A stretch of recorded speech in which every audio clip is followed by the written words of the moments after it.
जय हिंद। कैसे हो?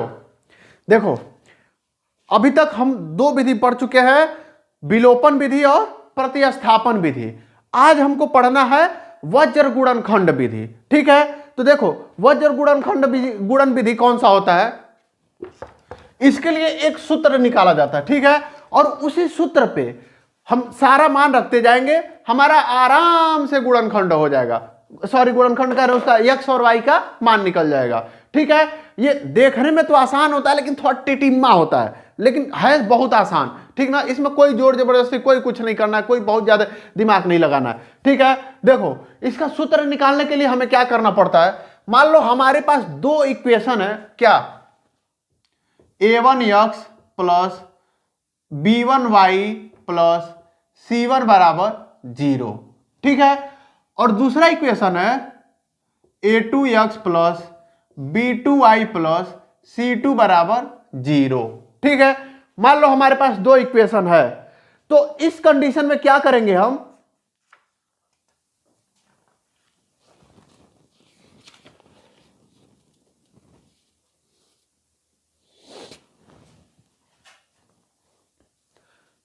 देखो ये मान लो हमारे पास दो इक्वेशन है, तो इस कंडीशन के लिए हमको क्या करना है।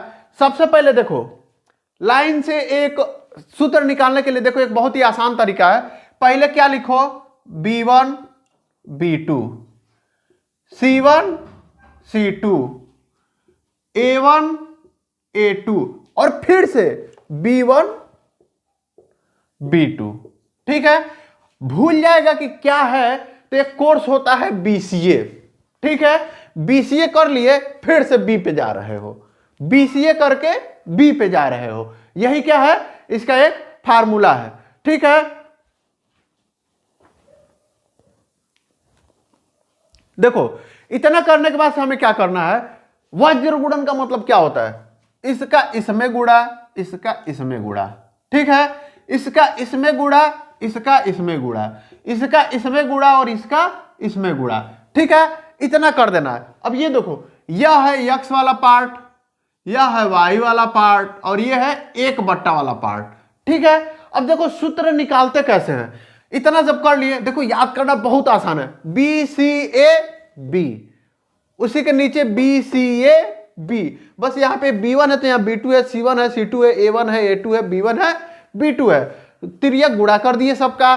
ठीक है, अब देखो इतना माइनस इतना x बट्टा, देखो ये x वाला पार्ट है, ये y वाला पार्ट है, ये 1 वाला पार्ट है। ठीक है, तो क्या करना है, x बट्टा क्या, इतना गुणे इतना, यानी कि b1 c2 minus b2 c1 बराबर y बट्टा क्या है, c1 a2 गुणे c2 a1 बराबर 1/, a1 b2 minus a2 b1। यही जो आपका सूत्र है ना, ये इसी सूत्र का प्रयोग करना, समीकरण बनाना, उसमें a1 a2 b1 b2 c1 c2 का मान इसी समीकरण में रख देना। यहां से इन दोनों को सॉल्व करोगे, आपको x और y का मान निकल जाएगा। इसको और इसको सॉल्व कीजिएगा, आपको मतलब इस तरीके से आपका एक बार इसको ले लीजिएगा, फिर इसको ले लीजिएगा, दो इक्वेशन, एक बार इसको ले लीजिएगा, एक बार, हाँ मतलब इसी तरीके से करके आपका 3 इक्वेशन बन जाएगा। जैसे मान लीजिए इसके साथ इसको ले लो, इसके साथ इसको ले लो, 2 इक्वेशन हो गया। उसके बाद से इसके साथ इसको ले लो, 3 हो गया। अब इसके साथ क्या करना है, हाँ 3 इक्वेशन आपके बन जाएंगे। 3 इक्वेशन से आपका 3 इक्वेशन तो 3 मान तो सॉल्व ही हो जाएगा। देखो कैसे सॉल्व करते हैं, देखो अब चलते हैं उदाहरण के लिए। हम क्या करेंगे, हम सीधे चलते हैं एक्सरसाइज के ऊपर। ठीक है, ये उम्मीद है आप समझ चुके होंगे।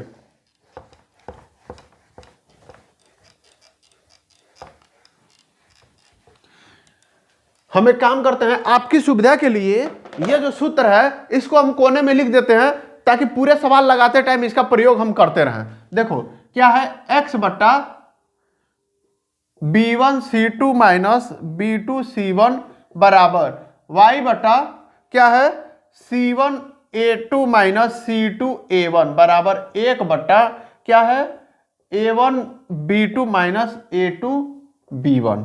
ठीक है, यह है आपका सूत्र। अब देखो इसको, इस पे सवाल कैसे लगाएंगे।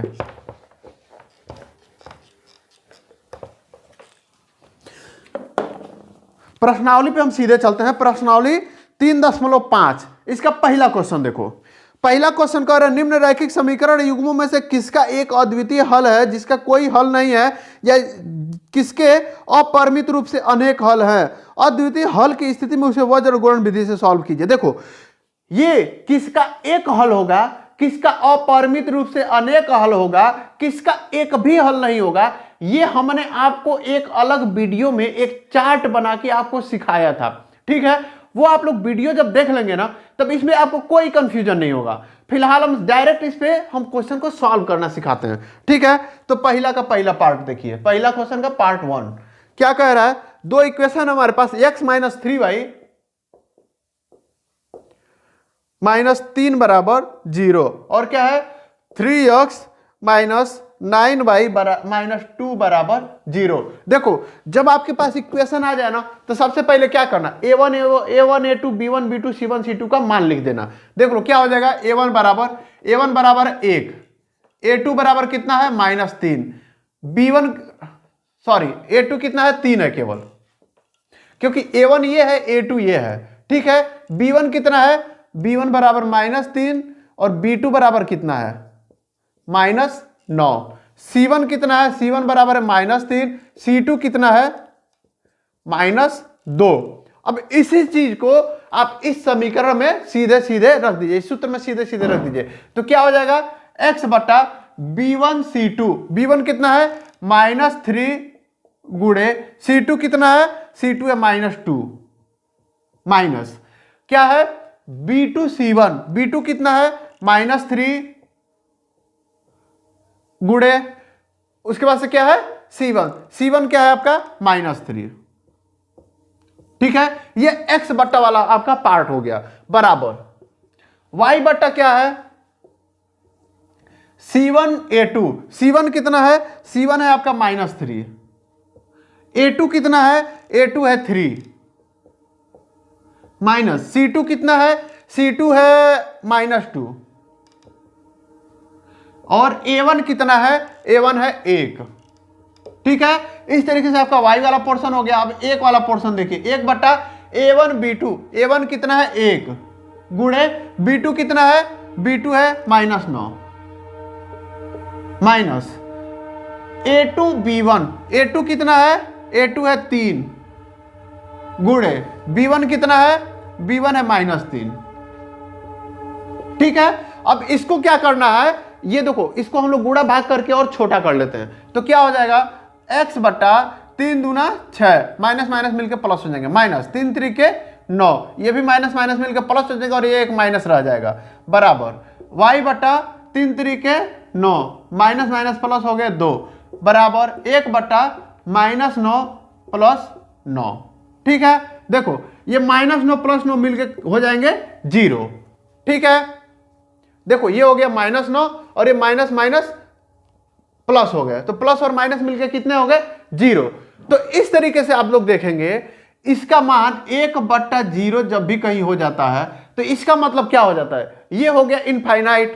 ठीक है, इसका मतलब इसमें x और y का कोई मान नहीं निकल पाएगा। क्यों, क्योंकि 1/0 आ जा रहा है, तो जहां भी 1/0 आ जाए वहां पे इसके मान क्या हो जाएंगे, x और y के मान अनंत हो जाएंगे, या उसका कोई मान नहीं निकलेगा। बस अगर तो निकलते, मान लीजिए यहाँ पे 1 यहाँ पे 0 नहीं आता, कुछ और आता, तो क्या करते हम दो तीन इक्वेशन बना, 2 इक्वेशन बना लेते, एक तो इतना बराबर इतना और इतना बराबर इतना, और इस तरीके से आप इसका मान निकाल लेते। चलिए अगले इस पे पार्ट पे चलते हैं।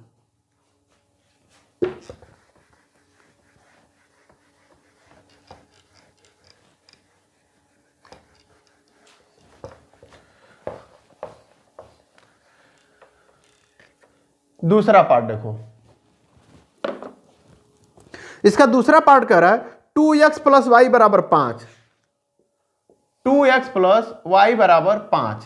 ठीक है, और 3x + 2y = 8, 3x + 2y = कितना है 8 है। ठीक है, तो देखो जब हम लोग ये सूत्र बना रहे थे तो इसमें हमारा A1 A2 B1 B2 क्या था, C1 C2 क्या था, इसको हमको एक ही साइड में रखना था। तो इससे हमारा ये इक्वेशन क्या हो जाएगा, हम जब इसको बराबर के इधर लाएंगे तो ये माइनस में हो जाएगा, प्लस में था बराबर जीरो हो जाएगा। ये देखो बराबर +8 है, बराबर के इधर ले जाएंगे तो माइनस हो जाएगा और ये बराबर जीरो हो जाएगा। ठीक है, हमने बराबर के इधर कर दिया। अब एक और स्टेप लिखने के बजाय हमने इसी में इसको बना दिया है। ठीक है, अब इसमें A1 A2 B1 B2 सब लिख लो। A1 A2 B1 B2 C1 C2 बराबर A1 कितना है 2, A2 कितना है 3, देखो B1 कितना है 1, B2 कितना है 2, C1 कितना है -5, C2 कितना है -8। ठीक है, अब इस सूत्र में रखते हैं तो क्या हो जाएगा x बटा क्या है B1 C2, B1 कितना है 1 गुणे C2 कितना है -8 माइनस क्या है B2 C1, B2 कितना है, B2 है 2 गुणे C1 कितना है, C1 है -5 बराबर y बटा C1 A2, C1 कितना है -5 गुणे A2 कितना है, A2 है 3 माइनस C2 कितना है -8 गुणे A1 कितना है 2 बराबर 1 बटा देखो A1 कितना है 2 गुणे B2 कितना है 2 माइनस A2 कितना है 3 गुणे B1 कितना है 1। ठीक है, अब देखो इसको और छोटा कर लेते हैं, क्या हो जाएगा x बटा -8 प्लस 10 बराबर y बटा 5 से 15 प्लस 8 दूना 16 बराबर 1 बटा कितना हो जाएगा 2 दूनी 4 माइनस 3। अब इसको और छोटा कर लेते हैं, x बटा 2 बराबर y बटा 1 बराबर 4 में से 1 गया 1। ठीक है, यानी कि x बटा 2 बराबर y बराबर 1। तो इसको हम लोग क्या लिख सकते हैं, देखो x बटा 2 बराबर 1 और y बटा 1 बराबर 1, यानी कि y बटा 1 को y ही रहने देते हैं बराबर 1। देखो y का मान तो यहीं से पता चल गया और यहां से x का मान क्या हो जाएगा, 2 को इधर पक्षांतर कर दो तो x बराबर क्या हो जाएगा 2। बस देखो कोई बहुत ज्यादा गुणा भाग इसमें करने की जरूरत नहीं पड़ी, बस हमने इसमें A1 A2 B1 B2 का मान इसमें रख दिया और सीधे आंसर लग गया। इसमें ज्यादा दिमाग नहीं लगाना है, इसमें क्या है सूत्र में रखने पे थोड़ा सा टाइम ज्यादा लगता है और कुछ नहीं है। बाकी था हम वही गुणा भाग करके वही तुरंत घटा जोड़ ले रहे थे, लेकिन यहाँ पे क्या करना था, हमको सूत्र पे एक एक का मान रखना था। इस मान रखने में ही हमको टाइम लग गया, लेकिन ये है एकदम आसान। देखो ये उन लड़कों के लिए है जो बहुत ज्यादा दिमाग नहीं लगाना चाहते हैं, टाइम है उनके पास लेकिन दिमाग नहीं लगाना चाहते हैं। देखो कितनी आसानी से मेरा क्वेश्चन सॉल्व हो जा रहा है। ठीक है, तो इस तरीके से इसमें 2 क्वेश्चन और है इस पार्ट में, उसे आप लोग खुद से लगाइएगा। हम चलते हैं अगले क्वेश्चन पे।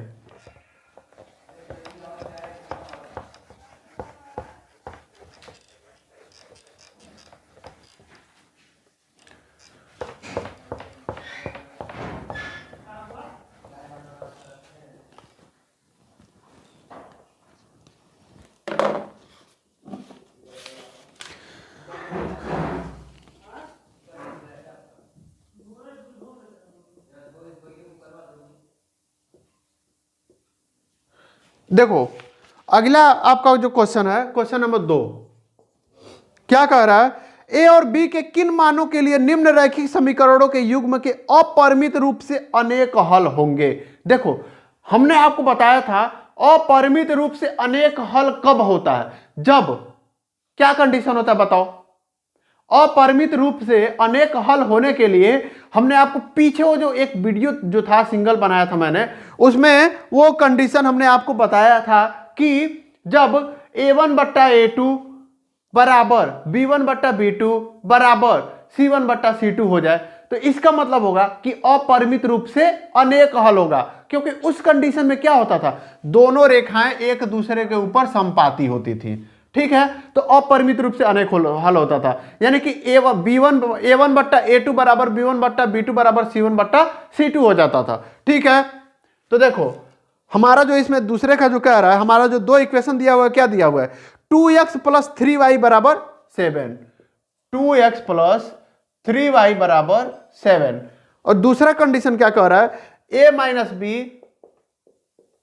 X plus a plus B Y बराबर 3a प्लस बी माइनस 2। ठीक है, तो कह रहे अपरिमित रूप से अनेक हल होने का जो कंडीशन है क्या है, a1 बट्टा a2 बराबर b1 बट्टा b2 बराबर c1 बट्टा c2। ठीक है, ये तीनों कंडीशन होने चाहिए। हम क्या करते हैं, a1 क्या है, इसमें 2 है, a2 क्या है, a माइनस b है, b1 क्या है 3 है, b2 क्या है, a प्लस b है। तो ये सारे मान हम इस इक्वेशन में रख लेते हैं। ठीक है, तो देखो क्या होता है, a1 के जगह पे हम 2 रख लेते हैं, a2 क्या है, a माइनस b बराबर b1 क्या है 3 है, b2 क्या है a प्लस b है बराबर c1 क्या है 7 है, c2 क्या है 3a प्लस b माइनस 2 है। ठीक है, अब देखो हमको इसको सॉल्व करना है a और b के रूप में। पहले हमारा x और y के रूप में इक्वेशन बनता था, यहां पे हमारा a और b के रूप में इक्वेशन बन गया। ठीक है, तो कोई बात नहीं, हम इसको इक्वेशन बना लेते हैं। हमारे पास दो इक्वेशन बनेगा, एक बार हम क्या करते हैं, इसको और इसको बराबर में ले लेते हैं, और दूसरी बार में क्या करेंगे, इसको और इसको ले लेंगे। ठीक है, हमारे पास दो इक्वेशन बन जाएगा। देखो कैसे बनेगा, 2/a माइनस बी बराबर क्या हो जाएगा, 7/3a प्लस b माइनस 2। अब हम क्या करते हैं, तिरिये गुणा कर लेते हैं, तो क्या हो जाएगा 3a प्लस b माइनस 2, और यहाँ पे 2 है तो 2 से गुणा कर लेंगे बराबर 7 गुणे a माइनस बी। ठीक है, इसको और आगे कर लेते हैं, बढ़ा लेते हैं, 3 दूना 6a प्लस 2b माइनस 4 बराबर 7a माइनस 7b। हम सबको एक तरफ कर लेते हैं, सबको एक तरफ करेंगे तो हमारा क्या हो जाएगा, देखो यहाँ पे 6a है, इसको सबको हम इधर भेज दे रहे हैं। ठीक है, तो 6a 7a में से घटेगा तो क्या हो जाएगा a माइनस 7 2 9b, और इसके बाद से प्लस 4 बराबर 0। ये हो जाएगा क्या, हमारा इक्वेशन नंबर 1। ठीक है, ये हमारा इक्वेशन नंबर 1 है। अब इक्वेशन नंबर 2 बनाते हैं। इक्वेशन नंबर 2 क्या करते हैं, इतना बराबर इतना कर देते हैं। देखो इसमें है कुछ नहीं, इसमें भी हमें 2 चर वाला रैखिक समीकरण ही मिलेगा, लेकिन ये जो कंडीशन दे दिया था ये हमें जानना जरूरी है कि अपरिमित रूप से अनेक हल कब आते हैं, जब a1 बट्टा a2 b1 बट्टा b2 बराबर c1 बट्टा c2 हो। यही इस क्वेश्चन का सबसे मेन ट्रिक है। जब तक ये कंडीशन आपको पता नहीं हो, ये क्वेश्चन आपसे नहीं हिलेगा। ठीक है, चलो दूसरा क्वेश्चन हम इसमें देखते हैं। दूसरा कंडीशन क्या कर रहा है, 3 बट्टा a प्लस b बराबर क्या है 7 बट्टा 7 3a प्लस b माइनस 2।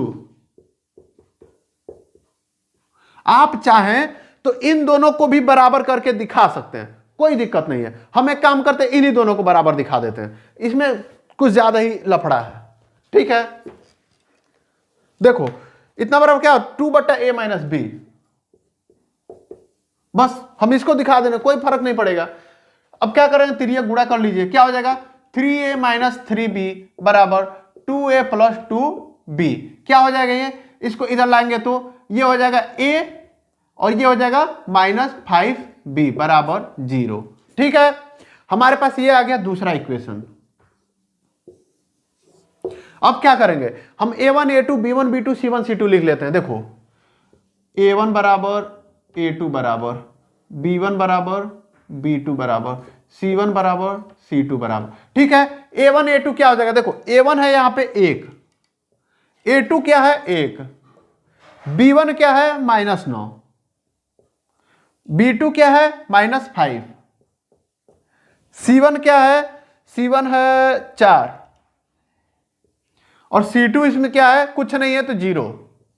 ठीक है, हमारा a1 a2 b1 b2 c1 c2 निकल गया। अब हम इसी मान को क्या करेंगे, इस समीकरण इसमें इस सूत्र में रख देंगे। ठीक है, तो x बट्टा क्या हो जाएगा, x बट्टा b1 c2 है, तो b1 क्या है -9 गुणे c2 कितना है 0 है, यानी कि -9 गुणे 0 माइनस b2 c1, b2 कितना है, b2 है हमारा -5 गुणे 4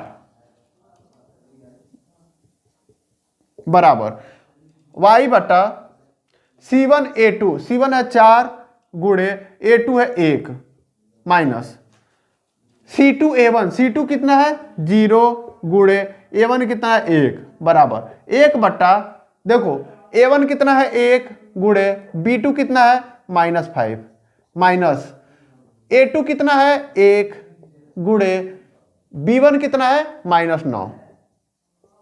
ठीक है, ये हमारे पास हो गया। अब इसको और सरल कर लेते हैं, क्या हो जाएगा x बट्टा ये हो जाएगा -9 गुणे 0, 0 में किसी चीज से गुणा करेंगे तो क्या हो जाएगा 0, खत्म बवाल।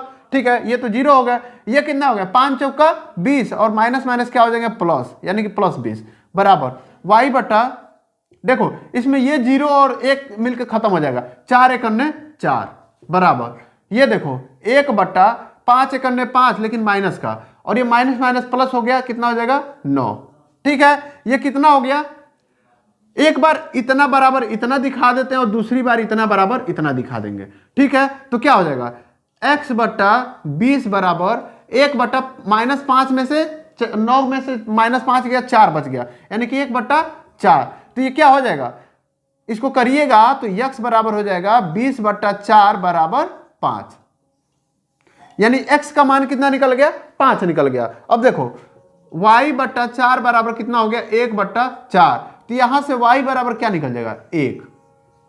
यही हमसे पूछ रहा था x और y का मान। देखो वज्र गुणनखंड में यहां से हमने वज्र गुणनखंड लगाया ना, 3 लाइन में देखो आसानी से आ गया, कोई दिक्कत नहीं हुई। ये वज्र गुणनखंड से लगाना है बहुत आसान, बस a1 a2 b1 b2 का मान रखना होता है, इसलिए थोड़ा झमेला लगता है, नहीं तो है ये बहुत आसान। ठीक है, तो आप लोग को जब भी थोड़ा कठिन क्वेश्चन लगे कि हाँ ये तो बहुत झमेला वाला है, तो आप लोग वज्र गुणनखंड विधि का यूज कर लीजिएगा, आराम से आपका क्वेश्चन सॉल्व हो जाएगा। ठीक है, बाकी सूत्र तो यहाँ पे आपको दिख गया है क्या है।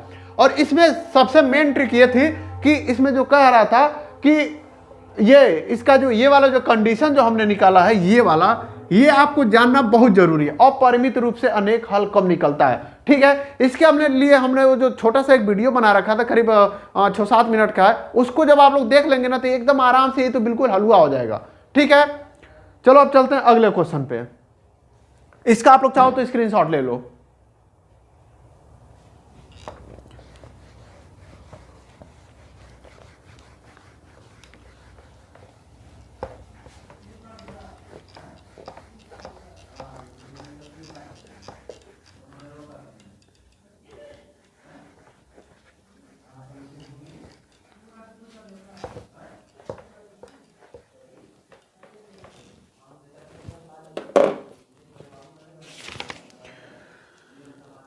क्वेश्चन नंबर 3 देखिए,